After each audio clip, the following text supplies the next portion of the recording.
Episode 2 start होता है और हमें चार्ल्स के बेटे मैथ्यू को दिखाया जाता है। दूसरी तरफ चार्ल्स की पत्नी के पास कुछ औरतें बैठी हुई होती हैं और वो चार्ल्स की तबीयत के बारे में मालूमात ले रही होती हैं। तभी चार्ल्स बहुत सारी अखबारों को जमा करके अपने पॉकेट में डाल देता है। फिर एक मूंगफली वाले को दिखाया जाता है जिसके पास वही चार्ल्स डेविड वाली अखबार थी। जब वो लेकर उसके पास आता है तो वो कहता है कि हाँ मैंने ही मंगवाई थी, जिस पर लिखा हुआ होता है कि हाँ चार्ल्स डेविड के बेटे की मौत हो जाएगी। जब वो अपने बेटे को ढूंढने के लिए निकलता है तो वो एक कार के नीचे छुपा हुआ होता है। उस कार का पिछला टायर नहीं होता लेकिन उसकी जगह एक जैक मौजूद होता है। उसका पाँव उस जैक पर आता है और उसकी मौत हो जाती है। अब सीन एपिसोड 1 के लास्ट सीन पर आता है तो सागर देखता है कि उस चार्ल्स के हाथ में एक अखबार का टुकड़ा है। वो अखबार का टुकड़ा लेकर वहाँ से तुरंत निकल जाता है। घर पहुंचते ही बिल्कुल खामोशी से अपने घर में दाखिल होता है और अपने पहले कपड़ों को धोता है। धोने के बाद एक बाथ लेकर जब वो बाहर आकर बैठता है तो उस अखबार को पढ़ने लगता है जिस पर वही फोटो बनी हुई थी जब चार्ल्स ने खुद सुसाइड की थी। फिर वो देखता है कि उसकी सॉक्स का कलर भी वैसा ही है और उस पर लिखा हुआ होता है कि अब अगली बारी तुम्हारी है।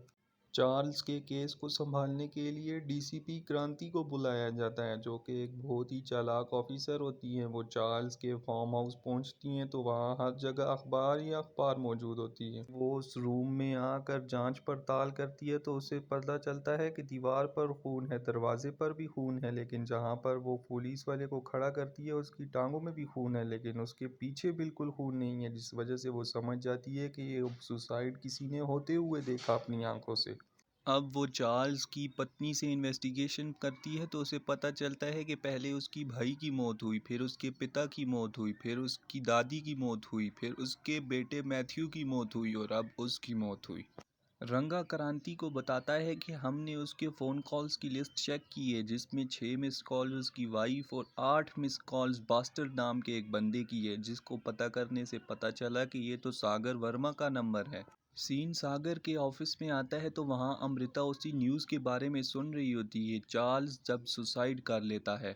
अब जब सागर अपने ऑफिस आता है तो वो आकर वहाँ सिगरेट पीने लगता है। तभी वहाँ अमृता पहुँच जाती है और कहती है मैंने तुम्हें सिर्फ बात करने के लिए भेजा था और तुम उसे मार आए। लेकिन सागर बताता है कि उसने खुद सुसाइड की। फिर वो उसे अखबार भी बताता है कि बिल्कुल इसी सीन की तरह हुआ था और उसे ये भी बताता है कि इस पर यह भी लिखा हुआ है कि अगली बारी मेरी है। फिर कुछ स्टूडेंट सागर के ऑफिस आते हैं और वो आकर उसे इनविटेशन देते हैं उसके कॉलेज में 16th नेशनल डे को, जिस पर वो राज़ी हो जाता है और वहाँ जाने के लिए तैयार हो जाता है।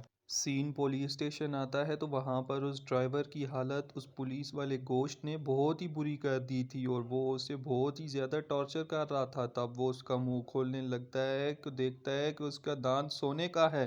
फिर उसकी लालच मज़ीद बढ़ जाती है और वो उसके सोने के दांत को निकालने के लिए पूरी कोशिश करता है और आखिर निकाल ही लेता है और वो बेचारा दर्द से तड़प रहा होता है। उसका मुंह बंद करने के लिए डस्टबिन से निकाले गए अखबारात उसके मुंह में डाल देता है। अब सीन माइकल के मेमोरियल पर आता है तो वहाँ सागर भी पहुँच जाता है। बाहर देखता है तो वो येलो कोट भी लटका हुआ होता है जिससे उसे पता चलता है कि वो बंदा भी अंदर में मौजूद है। जब सागर अंदर आकर बैठता है तो वहाँ रंगा क्रांति को बताता है कि पीछे से सागर बैठा हुआ है। सागर भी उसे देख लेता है वो उससे पूछने के लिए उसकी तरफ बढ़ता है लेकिन तभी बाहर मोटरसाइकिल चलने की आवाज़ आती है तो वो बाहर भाग कर देखता है तो वही येलो कोट वाला पर्सन होता है जो कि वहाँ से भाग जाता है। अब जब सागर अपने घर पहुंचता है तो वो देखता है वहाँ तो क्रांति भी आई हुई है और वो आकर उसके पास बैठता है तो क्रांति उससे सवालात पूछने लगती है जिससे पता चलता है कि सागर बहुत ही टेंस्ड और परेशान है, जैसे वो बार बार अपनी घड़ी को देख रहा है और उसके चेहरे पर भी परेशानी साफ दिख रही है। क्रांति सागर से पूछती है कि कल तुम कहाँ थे, जिस पर वो जवाब देता है कि मैं कल सारा दिन अपने ऑफिस में था और वो कहता है कि मेरी पीए अमृता से भी आप इस बारे में पूछ सकती हैं। क्रांति को सागर की बातों पर शक था इसलिए वो रंगा को कॉल कर कर कहती है कि अगले 1 मिनट में अगर सागर अमृता को फ़ोन कॉल करता है तो उसका मुझे जल्दी बताओ और वैसा ही होता है। दूसरी तरफ सागर अमृता को फ़ोन कॉल करके कहता है कि अगर तुमसे मेरे बारे में पूछता है तो यही कहना कि मैं कल सारा दिन ऑफिस में था। दूसरी तरफ रंगा क्रांति को कॉल कर कर कहता है कि हाँ सागर ने अभी अभी अमृता को फ़ोन कॉल की है। दूसरी तरफ घोष जब उस बंदे की धड़कन चेक करता है तो वो नहीं चल रही होती, जिस वजह से वो समझता है कि ये मर गया है। फिर वो सागर को फ़ोन कर कर बताता है तो सागर कहता है मेरा इस मामले से कोई लेना देना ही नहीं है, अब तुम जानो और वो लाश जाने। और उसे बहुत सारी गालियां भी दे देता है। सागर ने उस पुलिस वाले को गालियां देकर गलती की, क्योंकि वो पुलिस वाला उस लाश को लेकर सागर के पिता के फार्म हाउस पहुंचता है और उसे जनरेटर रूम में डाल देता है। वो पुलिस वाला घोष सागर को फ़ोन कर कर कहता है कि मैंने उस लाश को आपके पिता के फार्म हाउस के जनरेटर रूम में बंद कर दिया है, जिस वजह से सागर परेशान होकर जब फार्म हाउस पहुंचता है तो देखता है कि वो लाश वहां है ही नहीं है। इसका मतलब कि वो बंदा अब भी जिंदा था। वो बंदा अपनी हिम्मत जुटाकर वहां से भागने की कोशिश करता है, लेकिन रॉड पर उसका पाँव आकर फिसलता है और वो गिर जाता है, जिस वजह से उसकी मौत हो जाती है। घोष ने जब उसके मुंह में अखबार डाले थे तो कुछ अखबार के टुकड़े उसने निगल लिए थे। जो अखबार का टुकड़ा उसे मिला वो सागर के लिए एक नई मुसीबत थी।